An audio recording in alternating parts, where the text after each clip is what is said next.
Oh, good morning, good afternoon, good evening, and welcome back to Arsenic Candy Gaming, and welcome back to the Caves of Khud, where I've done the stupid thing that I do all the time, which is I say, I'm going to go do this thing off camera, and then I'm like, well, I'm just going to wander down here quickly and see what's down here. And what was down here was a snapjaw that had a shotgun, and he shot at me, and I killed him, and then I picked up his shotgun, and that allowed me to complete the quest that we were doing, which was find artifacts for Archive. As we're not going to be using a shotgun with our character, we don't need to carry it around. So we're probably going to go back and give it to Archive. The only reason we were walking along the overworld was to level up on our way to the Rust Wells, which we currently don't need to do because we found an artifact. So we're going to now go the other way of travel across the map world, and we're going to return our shotgun to Archive. We're going to eat something first. And then we're going to return our shotgun. Ooh, we'll eat some fresh apple mats. We will return to the Rust Wells. I mean, it's a great place to harvest some XP. And we've leveled up a little bit now. We've spent our attribute point that we had. We leveled up our intelligence a little bit. Mainly for the purposes of identifying items, etc. Hello, Archive. Here is your knick-knack. Give him the weird artifact. Quite impressive, treasure hunter. Maybe you're fit to poke around my workshop here. I've been wanting another apprentice. So unfortunate what happened to Scraff, what with the disembowelment and all. Take a seat there. Alright, now let me explain. I'm on the cusp of a grand discovery. When I'm done assembling the weird wire conduit, you'll be able to speak to anyone from here to Caiaphas. Caiaphas, sorry, not Caiaphas. Anyone from here to Caiaphas. First, I'm going to need some copper wire, as much as you can find. At least 200 feet. You should be able to scavenge enough from the Rust Wells and nearby caves. As you say, I'll go fetch the wire. So we've got to go back to the Rust Wells anyway, which is why we don't want to waste time going down there now. We will, however, dance over here to our pal Tam and trade in some of the crappy items that we've picked up. What's our current tunic doing? What's the our cloth overalls are the same, aren't they? 1 and 2. So we can sell that. A sap mask will protect us from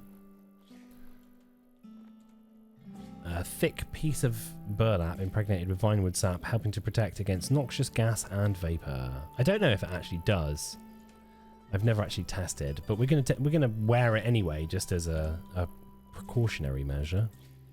We don't have anything else we can wear. It might be worth. Let's have a quick look. We didn't spend any skill points because we didn't know what to spend them on. Axes.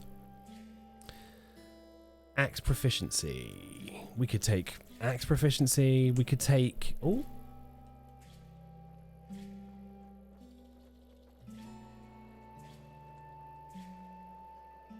We could take proficiencies in anything just to make our carrying a weapon worthwhile.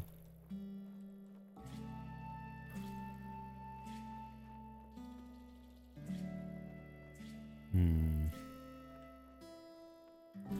mean, short blade would be good because it just means that we get some extra attacks if we're being attacked.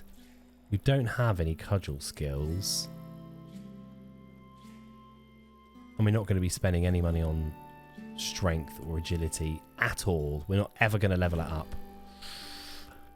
Maybe keeping our hands free for the moment might be a good idea. We'll carry what we've got and sell everything else. So sell the arrow, everything we've got. Mind you, a counterweighted bronze mace might be a better idea than the one we've got on. So if we sell those and then swap out our staff for a counterweighted bronze mace. They're both cudgels, but this one has a +1 to hit. And it is... Yeah, that's what we're doing. So sell the staff.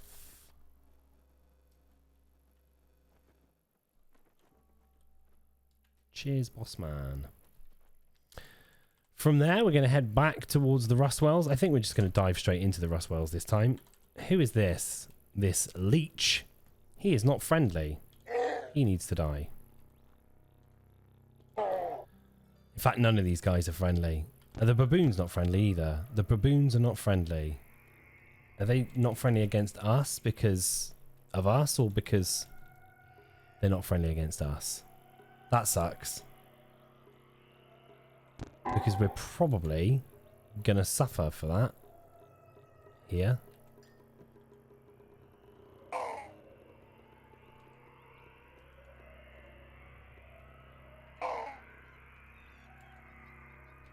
Okay, we need to rest up a minute while we can.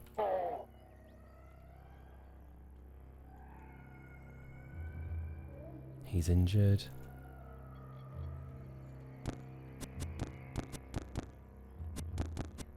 How injured? If you could die, mate, I'd appreciate it. It might be worth just get up. We're gonna get all of our red strands, our wire strands. That's what we need. We need to get in, get our wire strands, and get out as quickly as possible.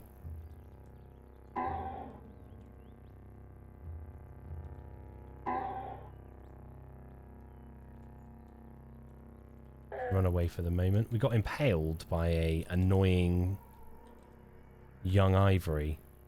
Let's run away quickly. We're bleeding, so we need to cure that quickly.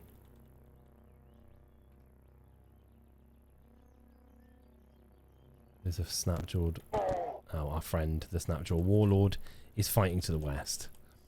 Let's get back in there and finish these boys off.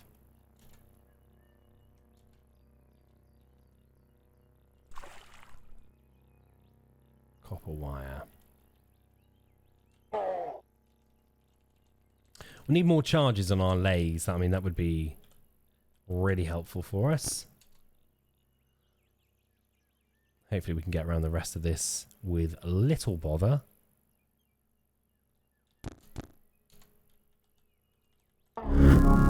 Gained another level already. We are stomping it through the early levels this time.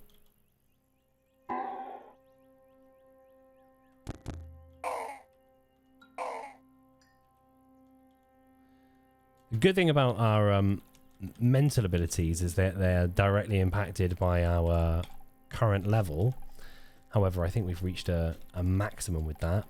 Now we can choose to level up some of our mental mutations. You manipulate light to your advantage. You produce ambient light within a radius of 5. You may focus the light into a laser beam. So we can upgrade our ability to focus it to... Sorry, produce it to a radius of 6. It will give our laser damage 1d4 plus 1.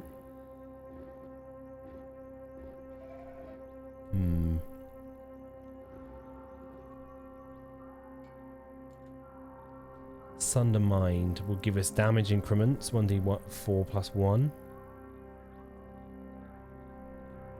Beguiling will give us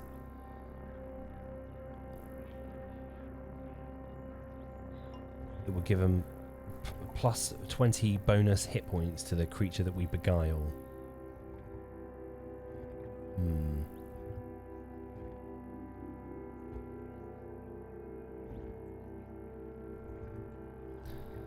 Or we can unlock another mutation. Difficult decision here. Difficult decision. Let's go. Let's unlock another mutation. Let's just do it. We want to spend 4 points on a new mutation. Temporal Fugue. That's the one that we wanted. We quickly passed back and forth through time, creating multiple copies of ourselves. That's what we wanted. We've gained Temporal Fugue. Let's get it attached to an ability, to a key. So Sunder Mind, we want to... We've got 1, 2, 3, 4 is sprint. Let's attach Sunder Mind to 5. Temporal Fugue 7.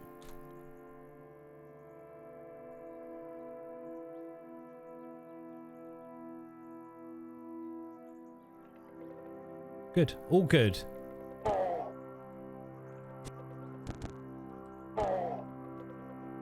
All good. No, I didn't mean to sprint there. Might as well not waste it while we're up here, though. Dead. Ah! Our first unplanned teleportation. Nice. Let's rest up a moment. And is there a camp somewhere? No. So we'll cook up a meal quickly. How many points have we got to spend now on...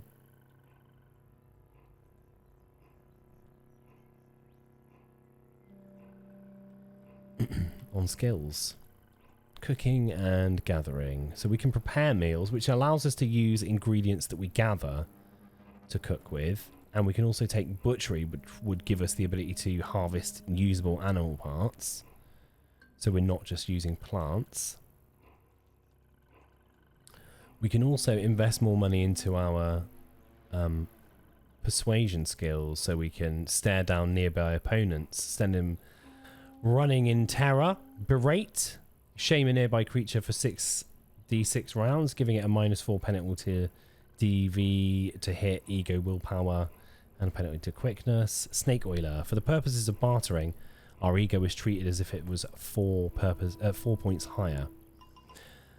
That would be really useful. Oh, we've got... Or we can try to focus on improving our ego. How far are we off of that ego? 1. So we only need 1 more point for that, and we can get inspiring presence, which makes our companions stronger. Considering our companions have done most of the hard work here, that might be really useful for us. So yeah, we're going to hold off. We're not struggling at the moment. We've had a couple of sketchy moments, obviously.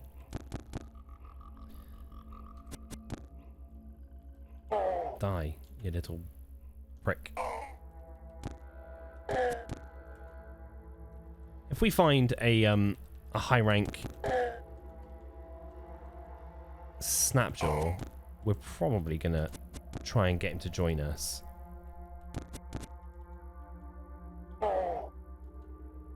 We're gonna have to rest up now. We took a hell of a beating there at the hands of that Snapjaw brute.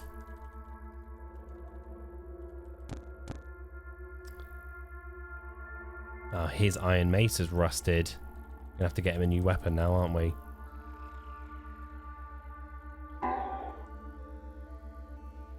Weapons rust. Based on certain interactions, I think one of them is attacking plants. Make sure your weapons rust up. Let's let the other Snapjaw take care of him. I don't know why I'm doing that.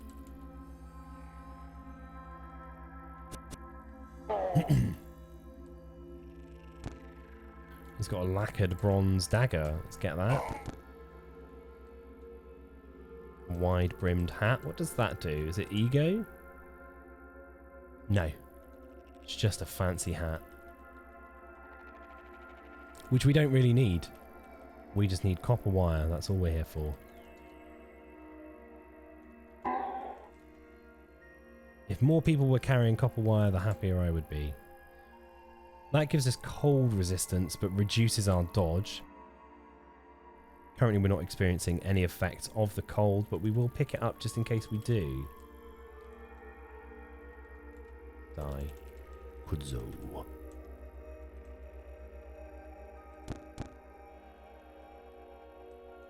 Go on, get him.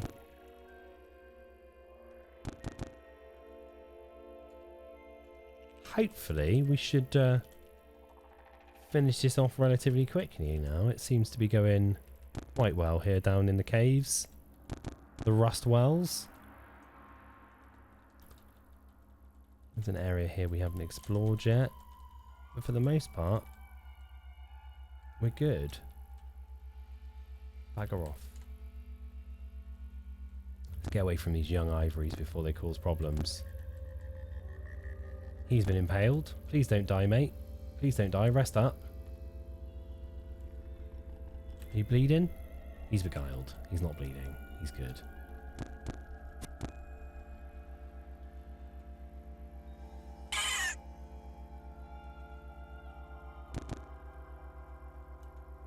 a weird artifact in this chest, which we will get. We will equip a wooden buckler. Oh, really? Let's equip our jewel-encrusted bracelet on the other arm then.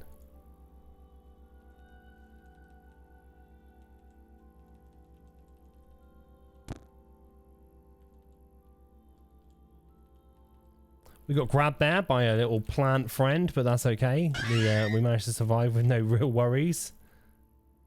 And we collected all the wire we needed to collect. So, once we've explored the rest of this cave, we can pretty much GTFO. I'm going to move away from that dude before he finishes me off. We do have some other skills that I'm not apparently using at the moment. So let's sunder the mind. Which is probably a little bit of overkill there for such a relatively low rank bug. But he was doing a number on me. He was doing a number on me indeed. There's a lot of dangerous plants down here now.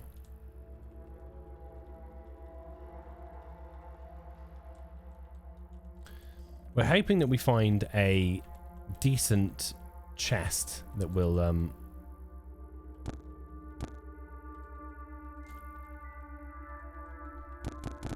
give us some more high-level loot. Could I not be stuck, please?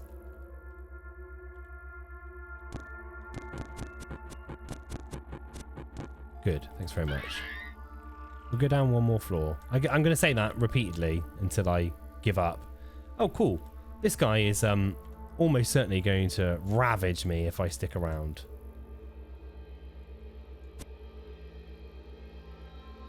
Yeah. Yeah, I think... Oh, no. We're going to have to run away.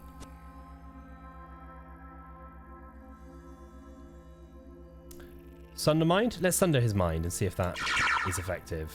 The Quillipede's mind, 3 times for 10 damage. He died. Wow, that was super effective. A lot of these psychic abilities are incredibly new to me. I'm aware of them, I've tested them out, but I mean, the first 20 hours I played of Caves of Qud were... I'll go so far as to say a write-off. I didn't get this far on any of my runs in about the first 10 plus hours. It's an incredible learning experience playing Caves of Qud. We have temporal fugued our way out of this tunnel. We've gained a level. We're now level 6. We have 6 hit points, 70 skill points, 1 mutation point, one to each attribute. Excellent. That means that we've got what we need to be able to perform our skill upgrade that we wanted. Which we'll wait for our buddies to... Oh, no, he was killed. Oh, we're going. We're going. We're going. Yes, I'd like to walk up.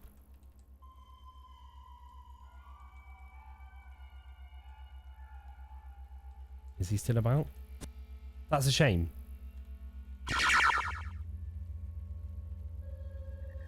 I sundered his mind and then ran away, so I didn't even get the benefit of it.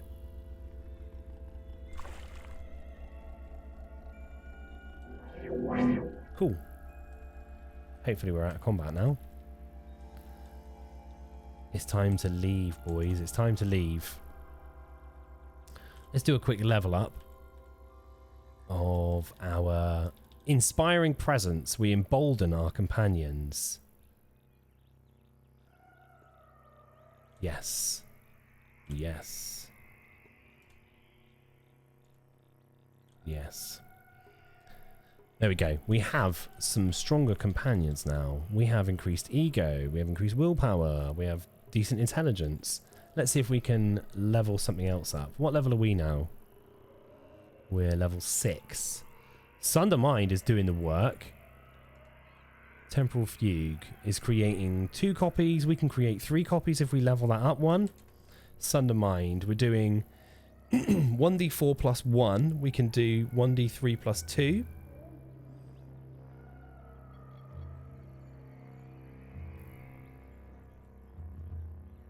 Light manipulation next level will do 1d5 plus 1 and laser penetration 6. Beguiling. Plus 25 bonus hit points to any creature we beguile. Mental attack versus a creature with a mind. Success roll. Mutation rank or ego mod, whichever is higher, plus character level. Plus 1d8 versus defender, mental MA, plus character level.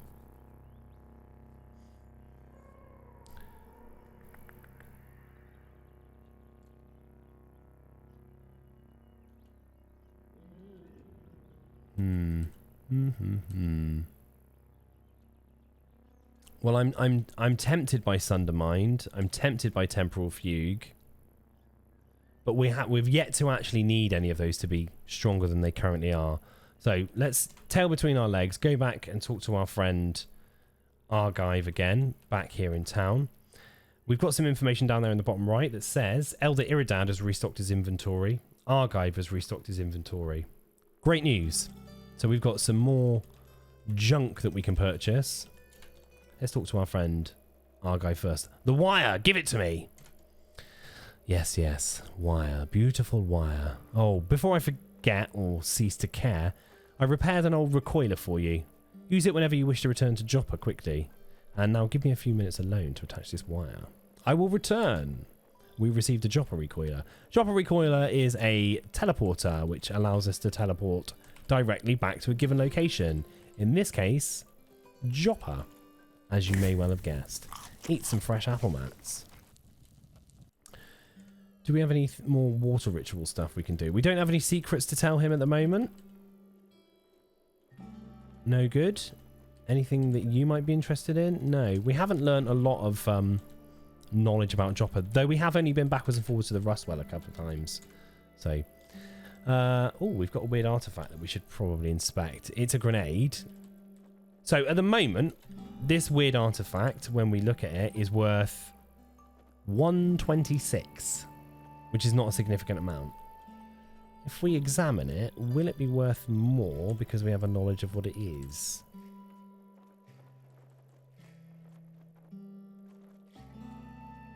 It's a poison gas grenade. It's now worth 1260. So because he had a knowledge of what it was and we didn't, I believe that he was I'm going to guess that he was attempting to trick us into not knowing what it was and trying to rip us off. But we know what it is. You can't fool us, Tam, you cheeky sod. Lacquered bronze dagger. Let's sack it off. Is there anything over here that's worth us picking up? Currently, probably not. We've got a club, haven't we? A cudgel. Nope. Nothing interesting. We could take some leather armor, which is slightly stronger, but no dodge. Can we look at this while you've got it in your inventory? It's probably what we sold you. Excellent. Let's take that. We do run the risk of our copper nuggets going to rust eventually. But hey hey, 'tis the risk we take.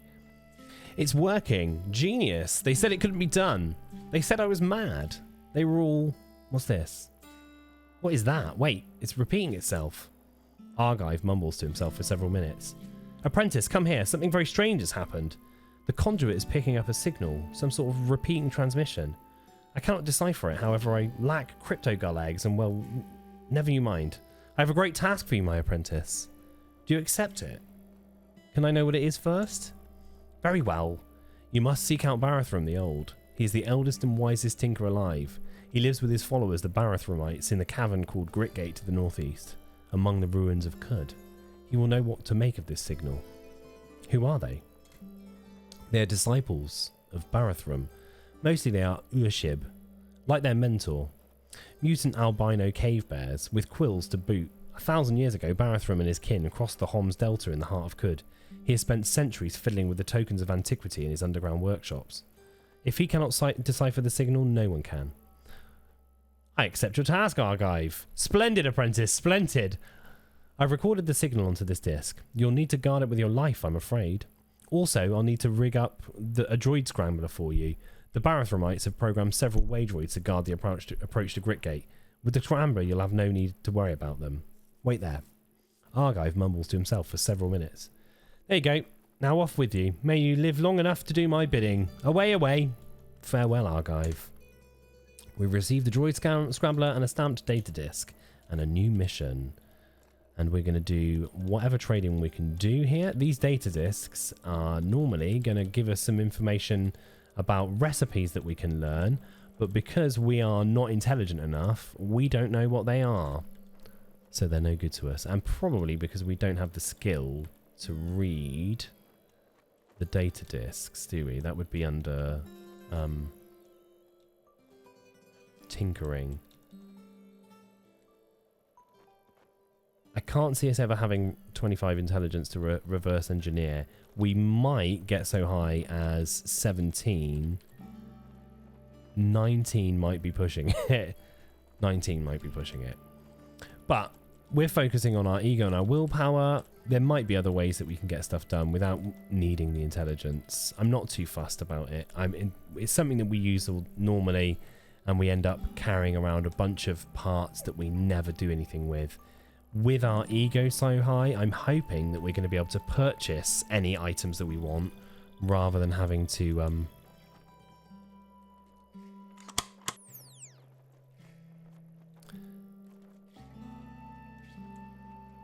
sorry, we just took out the battery from that and learnt what it is, so we know what it is, so we recognise them in future.